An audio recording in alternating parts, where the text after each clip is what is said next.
Hi there guys, I'm Nikhil from Notion Hub, and in this video, I'll be showing you the most important tips and tricks for Realme GT Neo 3T. By the way, I'll also be posting a dedicated video for the best feature section where I'll be talking about all the features offered by this phone. So definitely check out that video as well, link will be in the description. With that said, first I'll start off with the navigation gestures. On this phone, it's called as swipe gestures from both sides, and once you turn it on, you get some extra options at the bottom. Make sure you enable switch to previous app toggle and vibrate on back navigation toggle. And once you're done, this is how the navigation gestures work. To go home, you can swipe from the bottom of the screen. For recent apps, you can swipe and hold. Now to go back a step, you can swipe from the left side or the right side and it takes back a step. For Google Assistant, you can swipe from the bottom left corner or bottom right corner diagonally to trigger Google Assistant. And every time you use these gestures or even the back button, you also get a subtle haptic feedback.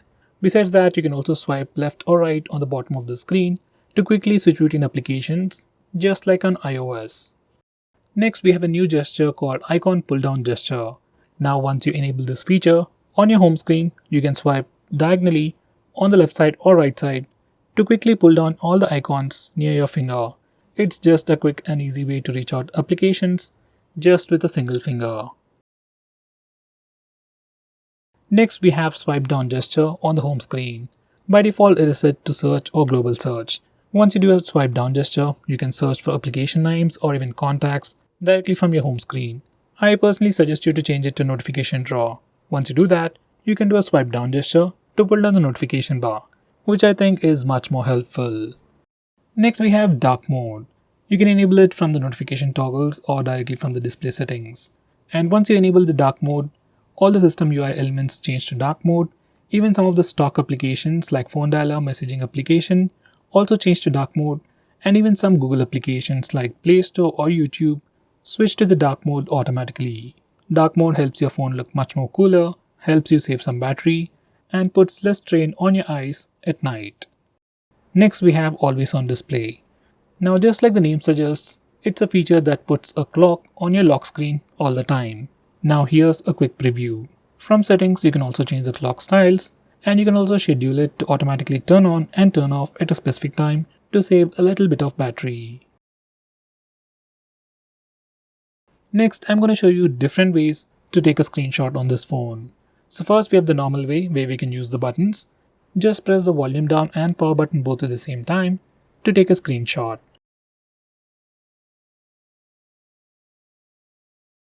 Next, we have 3-finger screenshot gesture. Now this feature is enabled by default. To take a screenshot, you can just swipe down using 3 fingers and your phone will take a screenshot. It's just like pressing the buttons, but instead of pressing the buttons, you just need to swipe down using 3 fingers and your phone will take a screenshot. Personally, this is my favorite way to take a screenshot. Next, I'm going to show you how to take a long screenshot. For that, first take a regular screenshot and then click on the preview. Now select scroll. Now you need to scroll the page, and once you're done, you'll get a long screenshot. Finally, we have partial screenshot.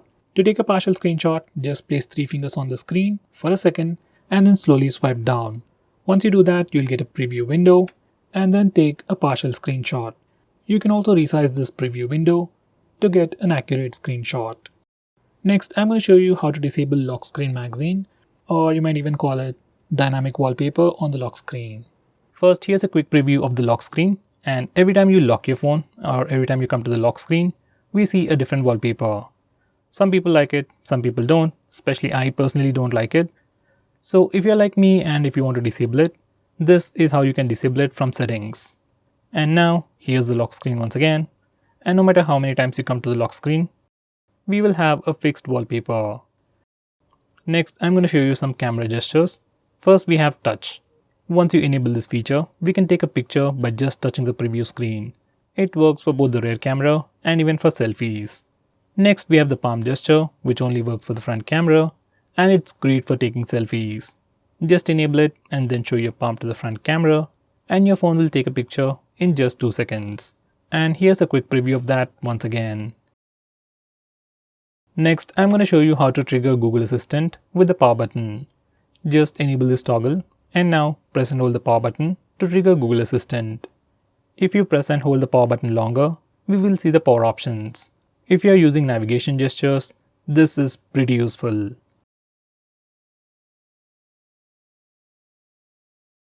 Next, we have some important screen off gestures. We have things like double tap to wake. We can also draw a note to open the camera application. Next, we can draw a V to turn on the flash. We also have more like music controls and custom shortcuts. But most of the time, I just draw V to turn on the flash. And to turn it off, we can press the power button. Next, we have a pretty cool shortcut to start or open split screen mode. This feature is enabled by default. Just make sure this particular toggle is enabled, and if it is enabled, you can just swipe up using 3 fingers to open the current application in a split screen mode. Now this is an Oppo phone, it's not like other phones, so some of the applications will not support this feature. With that said, most of the applications, especially third-party applications, do support split screen mode. Next, I'm going to show you digital well-being. Now this is a feature from Google and you can find it in settings. This feature analyzes your phone's usage and gives you a complete report. It shows you how many times you've unlocked your phone, how many notifications you've got, how much time you're using your phone, and which apps you're using the most. So with all this information, you can know your usage and you can also limit your usage using this feature, which is a pretty cool thing. So let's say if you don't want to watch videos on YouTube for more than 1 hour in a day, we can put up such restrictions using this feature. Next, we have wind down. This is another feature from Google, which will help you sleep faster at night. Using this feature, we can schedule our phone to turn on grayscale mode and do not disturb mode automatically at a specific time. This is something I would definitely recommend you to try. Next, I'm going to show you how you can change your default apps. Whether you want to change your default launcher, default browser, or anything, for that we need to first go to settings. Once you're in settings, select app management, then select default apps. Now from this page, you can change your default launcher, default SMS application, browser, and so on. I would definitely recommend you to change your default browser to Google Chrome. Next, I'm going to show you how to display the battery percentage on the status bar. For that, go to settings, then select notification and status bar, and then enable this toggle. Once you do that, we can see the battery percentage on the status bar. In the same way, if you want to see the network usage on the status bar, enable this toggle. Next, I'm going to show you how to display the RAM information on the recent apps page. For that, go to settings, then select additional settings, and now enable this toggle. Once you do that, we can see the RAM or memory information in the recent apps page. Next, I'm going to show you how to record the screen on your phone. For that, first go to the toggles, and if you can't find the screen recording option, you need to click this button over here and search in the extra toggles. We have a dedicated toggle called Start Screen Recording. Just bring it up. And now we can start video recording just by using this toggle. Just click it and screen recording should start in 3 seconds. If your phone asks for any permissions, just grant them all. Next, I'm going to show you how to stop applications from automatically restarting in the background. For that, you need to first open Phone Manager. You can find it on the home screen or in your app drawer. Once you open it up, select Privacy Permissions, then select Startup Manager.